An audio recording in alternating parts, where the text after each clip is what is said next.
Nigerian government to release him unconditionally, as the court has already said.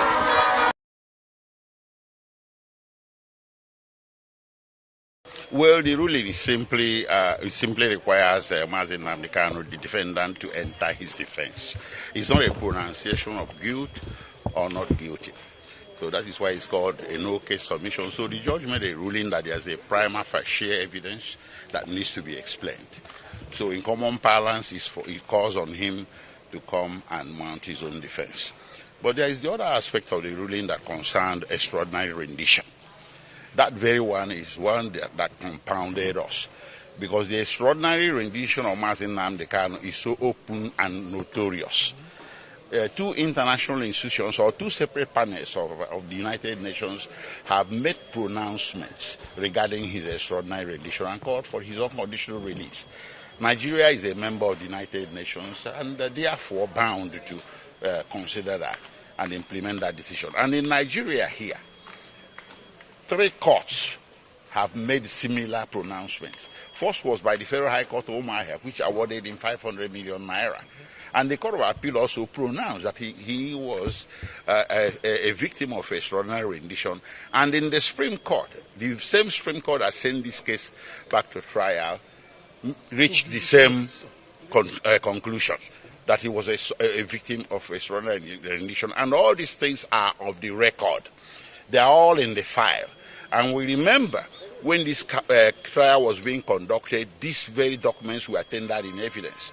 So it compounded us, it confused us, that the court now made a pronouncement that the extraordinary rendition had no evidence before the court, that no evidence of it was submitted before the court. And you remember, least but not the last, recently a Kenyan High Court made the same pronouncement.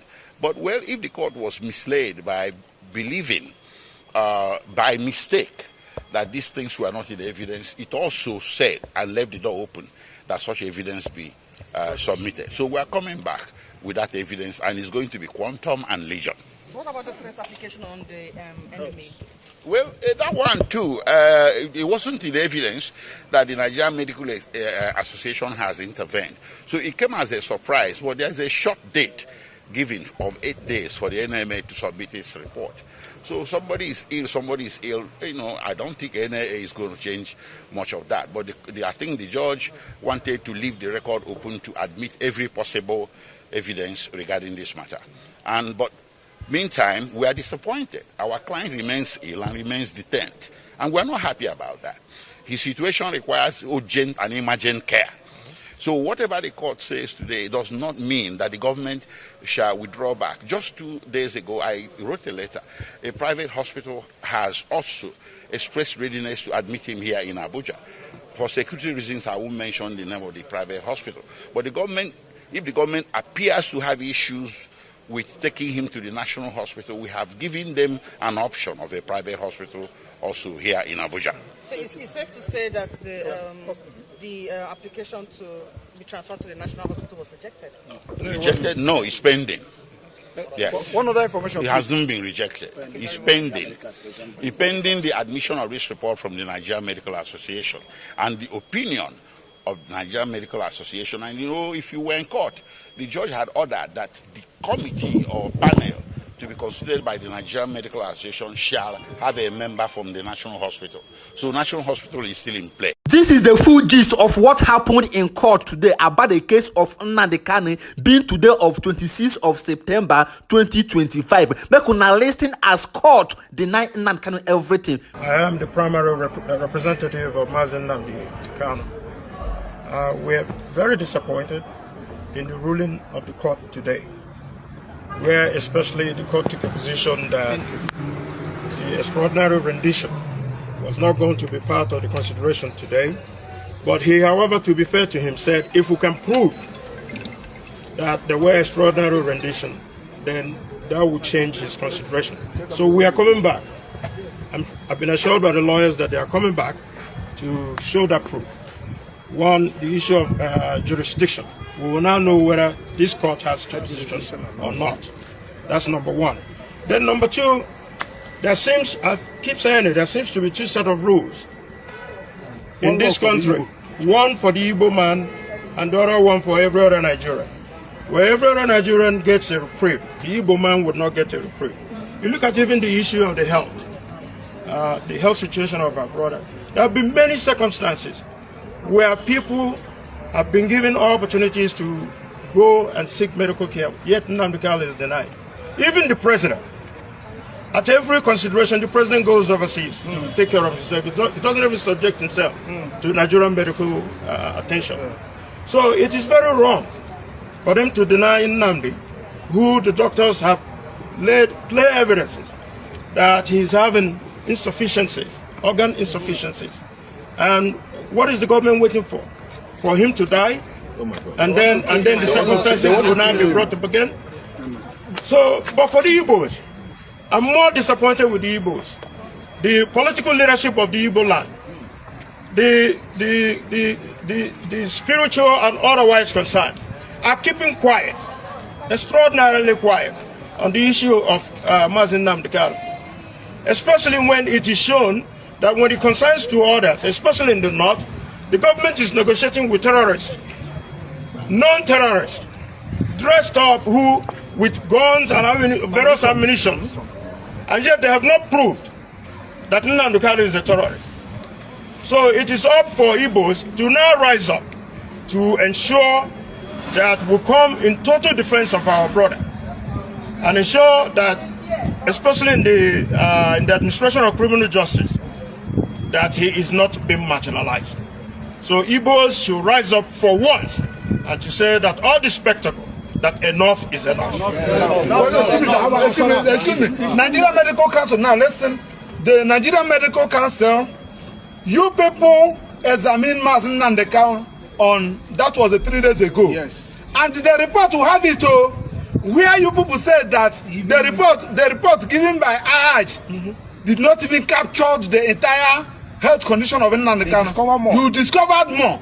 That you people should not doctor that report, because court has ordered that you people should bring that report to court. We know what is happening in Nigeria, because now that it involves Nnamdi Kanu and the Igbos, they may force you people or may intimidate you people, because for land that DSSS are even trying to intimidate eminent Professor Emeritus, Professor IAJ, who has been a Provost College of Medicine, University of Nigeria, who has been a dean. His medical record is there, and somebody that is not even a consultant is questioning the report given by IAJ. Now the team, you people constituted, met Nnamdi Kanu, that was 3 days ago, at the DSSS, and Nnamdi Kanu subjected himself. We have that report. That report, as you people have it, provide it in court. Having said that, now what gave rise to this particular issue of medical council is the petition I personally submitted against Dr. Mohammed Nasiru from DSSS, the doctor that never examined Nnamdi Kanu, but he decided to depose falsely on oath. 37 paragraph affidavit. I submitted that petition. It was on that basis that Attorney General ordered the medical council to constitute a different board. We have been following it up, and that petition must be heard. And the Dr. Nasiru should be, with his license as a medical doctor, if he is, should be withdrawn. I give Barrister Maxwell Opera PhD is submitting. It should be there. Just like what Honorable said, I'm highly disappointed to my fellow Igbo people. Oh my God. Nnamdi Kanu is suffering this because he's an Igbo. Yes. We must say it. Yes. Had it been that Nnamdi Kanu is from the north or from the south or southwest, we wouldn't have been there by now. And everybody's keeping quiet. Both the religious leaders, both the political leaders, both those in diaspora, nothing is happening. You feel that that is listen. I'm not disappointed. So this is the judge said that. The judge said that he's not aware of extraordinary rendition. We are taking it like that. We are going to bring a formal application. We are going to attach all the whole judgment given by even Kenya. The country said that yes, our country did not do well. Now Malami is he has turned activist. The Malami that comes in, he has turned activist. He's now in opposition. As you are doing anything, remember that you cannot be in government forever. Yes, tomorrow. That's my message to you. Thank you. I want to say something. And finally, hold on. And finally, to conclude everything, it is despicable. We take a serious exception to the fact that the doctor that examined Onyendu Mazen Nnamdi Kanu, emeritus professor of medicine, well renowned all over the world, that someone from the government side reported him to the Nigerian Medical Association, and he was summoned to Lagos to face a panel, all because he returned the truthful diagnosis on Mazen Nnamdi Kanu. So this persecution knows no bounds. We are wondering when they are going to come after the lawyers as well. They are now going after the doctors. The idea that the doctor, the primary physician for Mazen Nnamdi Kanu, chosen by him, is being intimidated by the government is despicable. The primary goal of everybody should be the health condition of Mazen Nnamdi Kanu, not the intimidation of anybody that brings the truth before the authorities. The doctor is a witness of truth, and on that truth we shall stand. Mazen Nnamdi Kanu's health condition is very paramount, and everybody should go out there and talk about it. You cannot stand trial if you are not healthy. Thank you very much. I want to say something very important, because I'm thinking that this ruling favors us to some extent. The judge said that there is no evidence of extraordinary rendition before him. That is the case of jurisdiction. He has said it. Yes. So we are not entering the fence until the court determines it whether he has jurisdiction or not. So the court has given us a hint. We are going to file it and bring the evidence that the court wants. Once it discovers that the court has no jurisdiction. So let us go with the hope in our heart that the door is not closed. We are going to